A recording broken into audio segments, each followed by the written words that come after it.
सरकारचा मोठा निर्णय. राज्यातील 1900 रुग्णालयात प्रत्येकालाच मिळणार 5 लाखांपर्यंत मोफत उपचार. नमस्कार मित्रांनो, आपण चॅनलवर नवीन आला असाल तर कृपया चॅनलला सबस्क्राईब करण्यास नम्र विनंती आहे. चला तर बघू नवीन काय विशेष. सरकार हे समाजातील प्रत्येक गटाचा विचार करून नवनवीन योजना आणत असतात. समाजातील गरीब आणि गरजू लोकांना आरोग्य सेवा चांगल्या मिळाव्यात आणि त्यांचे आरोग्य निरोगी राहावे यासाठी सरकार वेगवेगळे प्रयत्न करत असतात. यासाठी सरकारने महात्मा फुले जन आरोग्य योजना आणली होती. या योजनेअंतर्गत पिवळ्या आणि केशरी रेशन कार्ड असणाऱ्या धारकांना लाभ मिळत होता. परंतु आता सरकारने हा निर्णय बदलून समाजातील सगळ्या व्यक्तींना आता या योजनेचा लाभ मिळणार आहे. म्हणजेच आता अंत्योदय, पिवळे, केशरी रेशन कार्डसह शुभ्र रेशन कार्ड असलेल्या कुटुंबांना देखील या योजनेचा लाभ मिळणार आहे. या योजनेअंतर्गत त्यांचा 5 लाख रुपयापर्यंतचा खर्च दरवर्षी मोफत होणार आहे. या योजनेमध्ये आता 3 कोटी लाभार्थ्यांची वाढ झालेली आहे.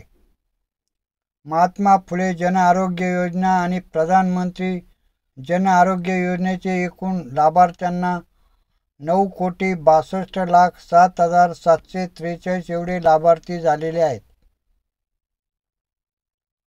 जनतेला घरपोच आरोग्य सेवा मिळाव्यात आणि त्यांचा आर्थिक भार कमी होण्यासाठी सरकारने ही महात्मा ज्योतिबा फुले जन आरोग्य योजना सुरू केलेली होती.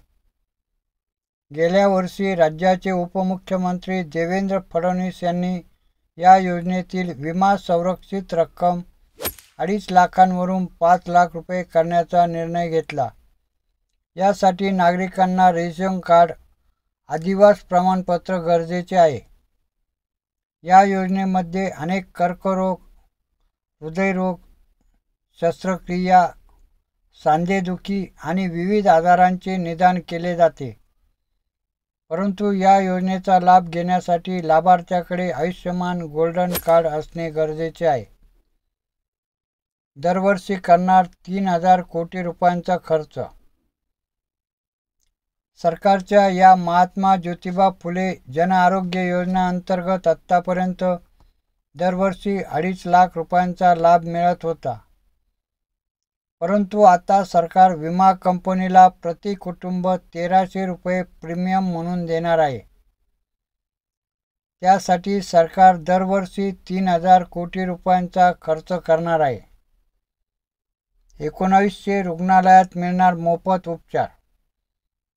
राज्यातील 1900 रुग्णालयांमध्ये आता नागरिकांना महात्मा ज्योतिबा फुले या योजनेचा लाभ घेता येणार आहे. या योजनेअंतर्गत लाभ घेण्यासाठी रुग्णालयाच्या संलग्नित रुग्णालयात जावे लागेल. यासाठी आम्ही एक वेबसाईट देत आहोत. या वेबसाईटवर क्लिक करून तुम्ही महाराष्ट्रातील सगळ्या रुग्णालयांची नावे पाहू शकता. धन्यवाद.